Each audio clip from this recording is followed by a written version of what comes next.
The goal is to be authentic, right? The goal is to be who you really are. No more of this hiding it all. No more of pushing it under the rug or stuffing it down. Let's just be honest about who we are and what our struggles are.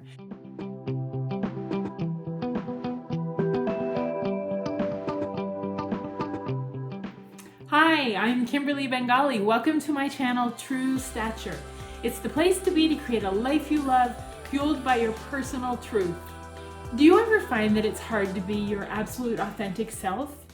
Do you find yourself hiding your weaknesses and hiding your struggles just so that people will think you're a certain way? Well, stay tuned, because today we're going to talk about that, and really primarily I'm going to share some of the things that I struggle with, and hiding them has held me back, and how being more authentic and real and true with who I am is actually helping me grow into the woman I want to be. And it can be the same for you. Now, last week I made a promise that is a little frightening. I said that I was going to bring to you some of the challenges and things that hold me back so that I could overcome them in your presence, so that you could see that overcoming big things is very possible. And I really wanted to set that example for you. But the truth is, I kind of broke down yesterday, and my husband said, "What's wrong, Kimberly?" And I just told him, I'm afraid to share that authentic part of me, the weaknesses. I'm afraid to put that out there. If I'm perfectly honest, I'm afraid people are going to judge me. People are going to think I'm not good enough because I have these big weaknesses. And he said, "Kimberly, why don't you do what you taught in a few videos ago?" The video on fear that I gave about, I think it was 2 or 3 videos ago. I'll put it in the link below. But he said, "Kimberly, you had those exercises that you were showing other people how to work through fears. Why don't you do that and walk the walk?" And so, thank you, Dharmendra, that's my husband's name. I did that, and I took my fear, which was, what would you all think of me if you knew A, B, and C about me? Would you still want to follow my channel? Would you be judging me horrendously? But then there was the upside. Now, the upside was that being authentic and being true to who I am was the whole point of this channel in the first place.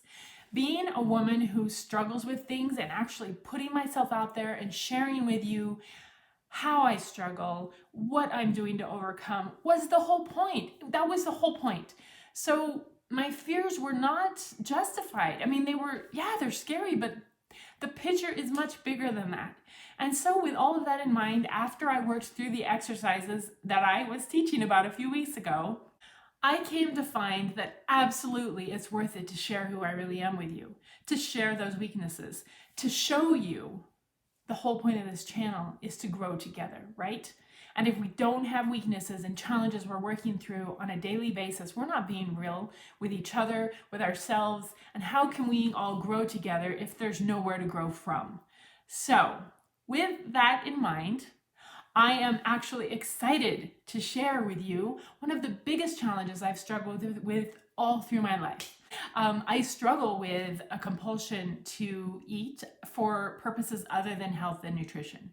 So the average person probably, just has their breakfast, lunch, and dinner. If they're hungry, they'll have a little snack, and, they'll go do their other activities, and they're not thinking about what the next meal will be. And they're fine to leave their plate half full because they're not feeling hungry anymore. But for me, I grew up feeling very differently, and food was my friend. If I felt sad, I could eat and I would feel better for a little while. If I felt happy, I could celebrate with food, my buddy. It became something that was way more than just nutrition, and that is not easy to say. There's so much guilt and shame around overeating, because we are all supposed to look a certain way and be a certain way. And as women, oh my goodness, we have the magazines showing us how we need to be acceptable, how we need to look. And I was very influenced by the outward sources, and that determined how I behaved in my life, the way I associated with people, the choices I would make, what dreams I would or would not follow. And pretty much I was kept in kind of a bondage situation of this food controlling me. I share this knowing that there's many of you out there who struggle with this. So currently, the good news is currently I am, for over 200 days, I have not had any sugar, honey, agave, maple syrup, or anything like that. And I have no white flour. And I also only have 3 meals with no snacks in between for over 200 days. So that's the good news. And the crazy thing about this is that because I've eliminated the sugar and the white flour, which are really addictive to me, out of my life, the compulsion to eat is gone.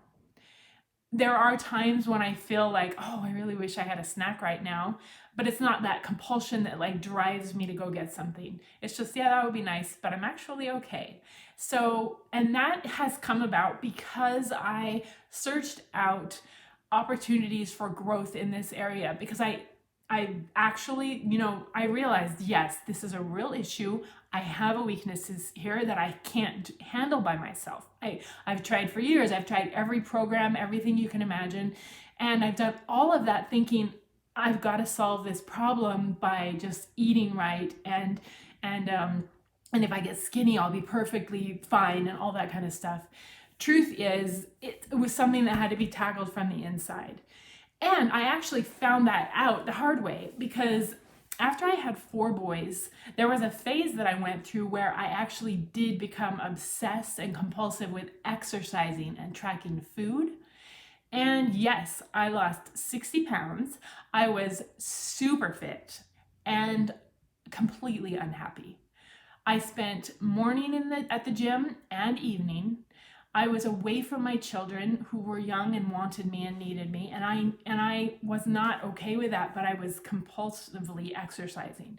And so it was an interesting scenario, but I found out for myself that approaching it with just trying to be a certain fitness level and not actually tackling what's on the inside or what's making me need to eat are making me need to have a compulsive behavior. And people have different kind of behaviors. There's compulsions to shop. There's compulsions to drink. There's, all sorts of addictions you can deal with, and people struggle with them.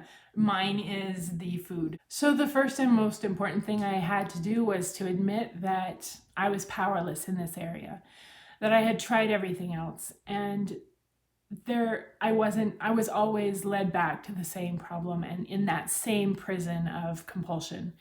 And so realizing and admitting that I was powerless over it, and then the next step was, looking for help outside myself.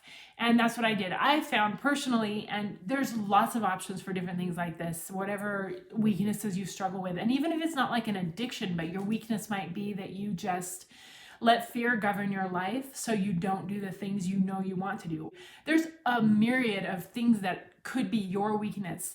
And so when you acknowledge that that is a weakness for you, it's empowering. It's so empowering, because once you know it's a weakness, then it's like, okay, we have something that we can work with, something that we can tackle now. And for me, the way I approached this is I went and I found a program for people like me.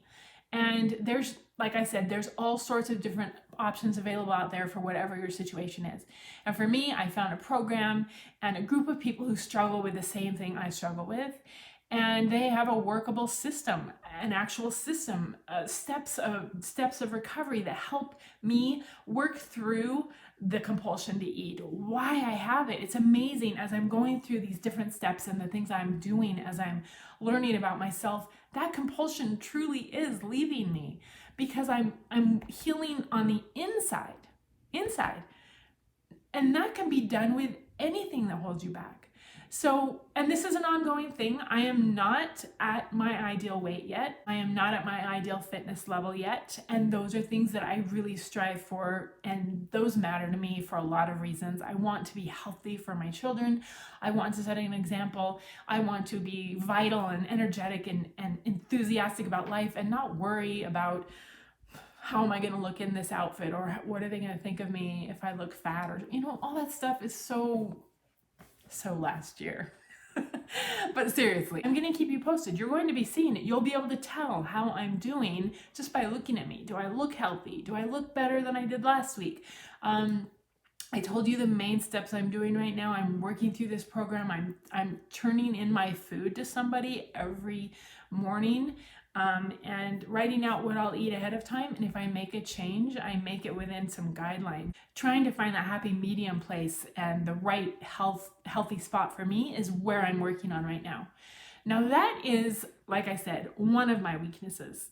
And I have many, but that's the big one that I was afraid to share with you all for fear of judgment. And actually, it feels really good to put it out there. I don't know what your weaknesses are, and I would love it if you shared them. I mean, no one's gonna know. Go anonymously under the comments and share some of the things you struggle with, and like just say it.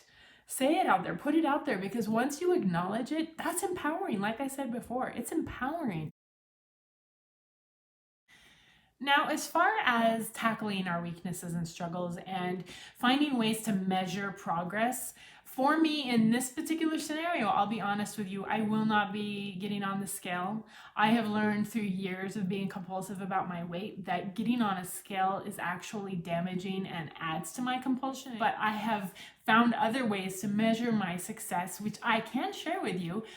Things like how many days, like I mentioned, I've had 200 days of no sugars and white flour, 200 days of 3 meals a day. Like, measurements will come in how, if I'm fitting my favorite clothes in my closet that have been sitting there for a while. Those kinds of things are the gauges that I'm using, not the scale. I am hoping that you can find terms of measurement in your goals that truly work for you, but look at all the different ways that you're growing and the progress you're making little by little. And those are wonderful ways to measure how it's going. Let's just be honest about who we are and what our struggles are. We all have our stuff. We're all in the same picture. We're all in the same boat. You may think that that person over there has it all together, but I promise you they don't. There are so many hurting people, and everybody has their stuff. So be honest with yourself. Admit where you're falling short in your life. The goal is to be authentic, right? The goal is to be who you really are. No more of this hiding it all. No more of pushing it under the rug or stuffing it down with chocolate cake or alcohol or whatever it is that you're stuffing it down with. Let's just be honest about who we are and what our struggles are. So as promised, I delivered to you this week what I said I would. It's a little late and I apologize for that. That was my fear controlling the situation, but I'm happy to have it out. You just shine. Don't worry about your weaknesses. Focus on your strengths, and when the weaknesses affect you and keep you from being who you need to be, yes, then you do need to challenge them and pull through them in whatever way that requires. But not everything matters. Remember, not everything is the big picture. There's a few things that are the big picture, not everything. So choose what you're going to work on wisely and major in the majors, not in the minors.